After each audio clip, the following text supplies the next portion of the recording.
Dashley from TLC Animal Hospital, joined once again by Bacon, our little Quaker parrot.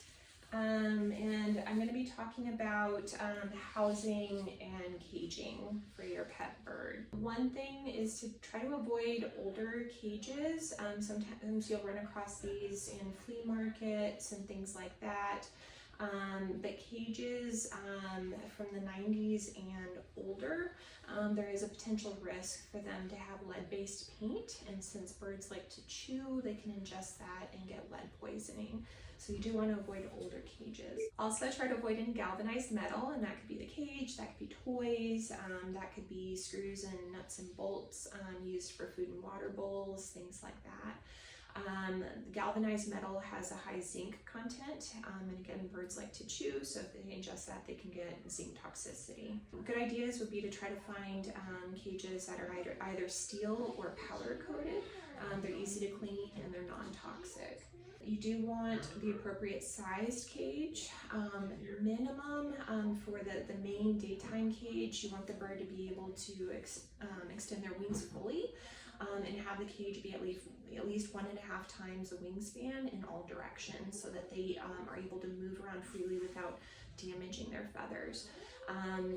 If you can get the biggest cage that you're able to for the space, then that would be even better, so there's plenty of room to provide perching, toys, enrichment, and give them plenty of exercise. Bar spacing and strength is another consideration. So depending on the species, the bar spacing, you want it to be small enough where they can't fit their head through and potentially get stuck and injured. You don't want to use flimsy bars for larger species that are really strong. So for example, an Amazon parrot would be able to bend these bars and then create a space where they could potentially get stuck.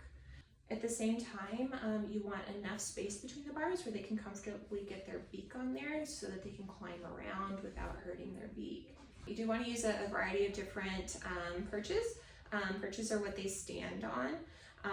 You want them to be different sizes. You want them to have different textures and shapes so that the pressure on the foot isn't being applied to the same spot all the time. If we're only using these wood dowels and nothing else, especially for our heavier bodied birds like our larger parrots, that does predispose them to get sores on their feet, a condition called bumblefoot. Some good alternatives would be just wood branches, and these can be purchased online. Some people will get them from trees in their backyard. Leave the bark on. And what you can do is you can bake the branch in the oven at 200 degrees Fahrenheit for 2 to 3 hours. To kill any infectious organisms that might be on it.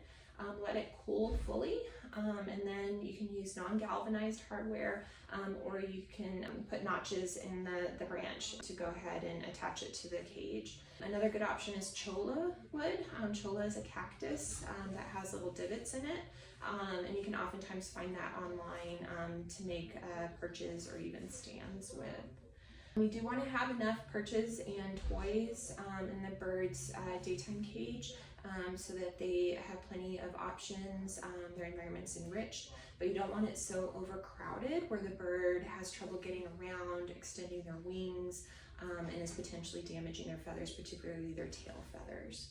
You do want the daytime cage to be located in the main part of the house where most of the family tends to congregate.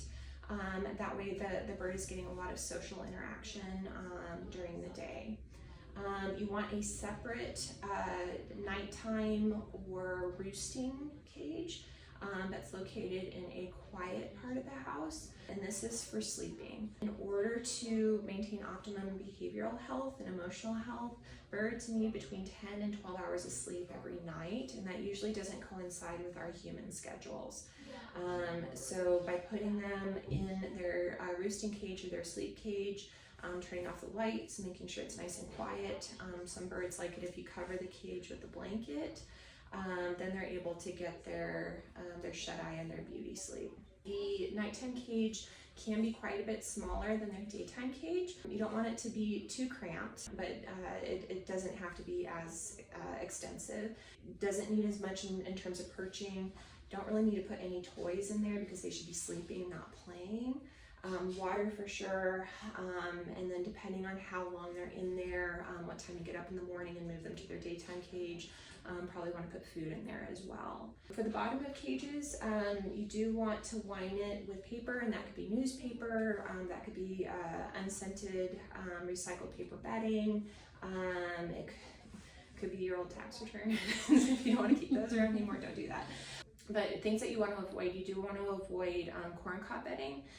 Corn cob bedding, if it gets wet, from them splashing around in the water, from them eliminating on it, it does like to grow a potentially serious fungal infection, so we do want to try to avoid that. Things like cat litter are not appropriate. That can be ingested and cause some problems there. You do want to change the paper daily. And then you do want to give the cage a good scrubbing and cleaning at least weekly as well. For transportation purposes, we've got a few options as examples here. So one of the main places that your bird might go would be to the vet's office, but other situations, you know, if you take your bird with you on vacation, you're traveling with them to go to a boarding facility, something like that. Good options for transportation. One is going to be potentially their roosting or a nighttime cage. Again, it should be smaller. They're already used to it. It's not scary for them, and it should be safe for them to travel in. Any of these sorts of doors, you might want to consider clipping shut so they can't accidentally be opened and cause the bird to escape. They do make backpacks and carriers specific for birds.